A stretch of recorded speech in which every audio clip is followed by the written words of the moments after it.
Friends, காலையில் வந்து காளான் பிரியாணி சாப்பிட்டாச்சு. இப்போ மதியத்துக்கு வந்து பிரண்டை துவையல் சட்னி செய்கிறாங்க. ஆராதனா குட்டி கொஞ்சம் ஃபீவர். யாராதனா இங்கே பாருங்க, கேஸ் முடிஞ்சிருச்சு. நாங்கள் வரப்பெல்லாம் கேஸ் முடிஞ்சிருக்கு. இப்போ வந்து இந்த குட்டி அடுப்பில் செஞ்சுட்டுருக்குறாங்க. என்னென்ன போட்டுருக்காங்க பார்க்கலாமா? பிரண்டை வந்து இந்த மாதிரி பொன்னிறமாக தனியாக வறுத்துக்கணும் ஃப்ரெண்ட்ஸ், அப்போ தான் நல்லாயிருக்கும்.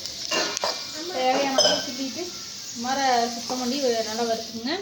இதில் வந்து பார்த்திங்கன்னா சின்ன வெங்காயம், பூண்டு, அப்புறம் கொத்தமல்லி, சீரகம், குருமிளகு, தக்காளி, அப்புறம் கொஞ்சமாக கடலை, அப்புறம் கடுகுக்குள்ளே போடுற கடலைப்பருப்பு கொஞ்சம் போட்டுக்கிறோம். அதுக்கப்புறம் தேங்காய், புளி, தேவையான உப்பு வச்சு இதை வந்து ஆற வச்சு அரைக்கணும். இப்படி தான் நாங்கள் எப்போவுமே பிரண்டை சட்னி செய்வோம். எல்லாருமே இப்படி தான் செய்வீங்கன்னு நினைக்கிறேன்.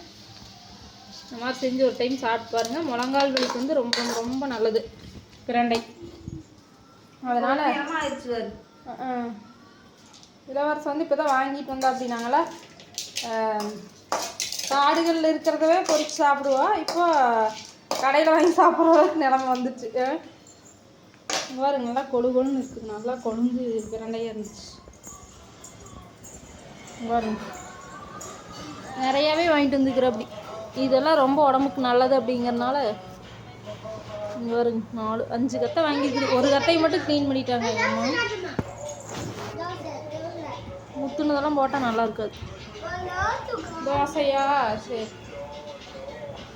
சுபாஷ் டிவி. வாங்க ஃப்ரெண்ட்ஸ், பிரண்டை சட்னி சாப்பிட்லாம். சாப்பாடு வச்சாச்சு, ரசம் இருக்குது, தயிர் இருக்குது. இன்றைக்கி இதுதான் மதியம் லஞ்ச் மெனு.